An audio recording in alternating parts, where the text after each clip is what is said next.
Hi friends. Welcome again. In this video we will talk about broad level of activities along with approximate timeline required for completion of an interior fit-out project from scratch. This is how a raw interior fit-out site looks like, which is basically building structure completed with glass facade. A typical commercial fit-out raw site would resemble this picture almost 90% of the times globally. Mobilization of materials and resources takes the initial couple of days post the site kick-off meeting. Next important thing is the installation of all temporary services. This would include temporary electrical outlets, lights and water. This is important because without these you cannot run any tools, cannot work without the lights, and of course water is required for many construction related works, like masonry, PCC. Mobilization and installation of temporary services takes initial 3 to 4 days. After that, electrical and data raceways that will run in the flow and connect the modular furniture are marked.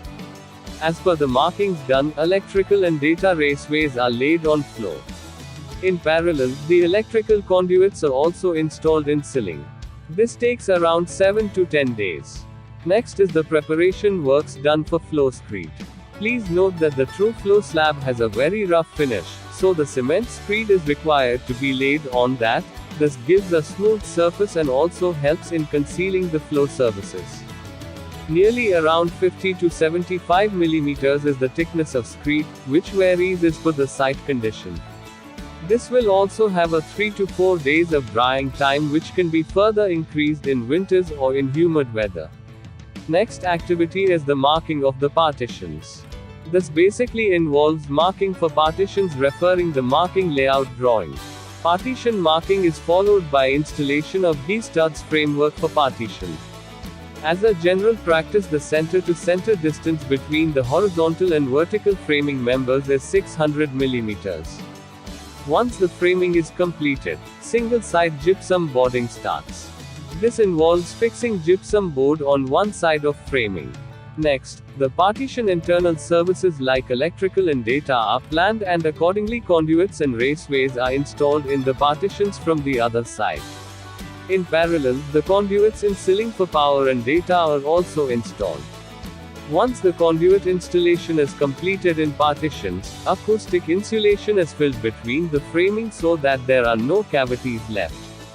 While all the works is happening, the HVAC and firefighting works are also going alongside. The prefabricated ducting as per the design is installed first.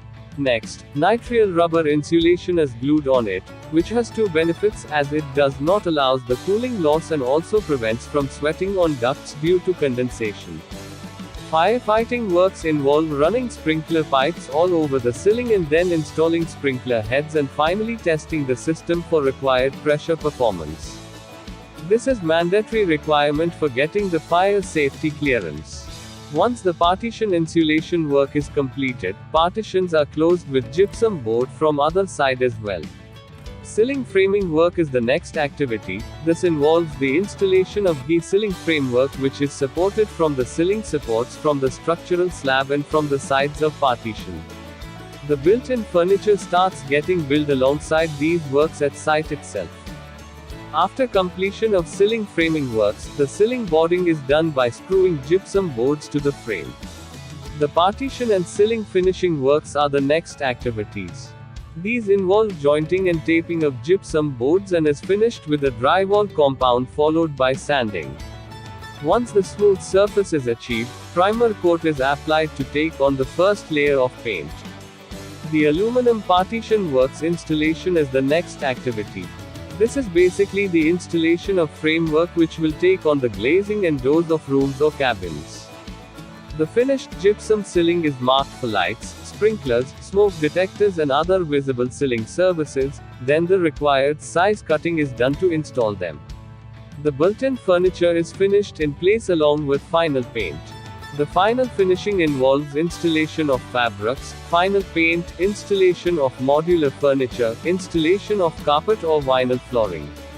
The site is finally cleaned and handed to client after doing a testing of all equipment and services. The time mentioned here is typical time, and this can vary greatly depending on site size and other constraints. Friends, thanks for your time in watching this video. I am looking forward for your comments, questions so that I can develop my upcoming videos accordingly. Please subscribe to my channel for getting regular updates on upcoming videos in the field of construction management and architecture.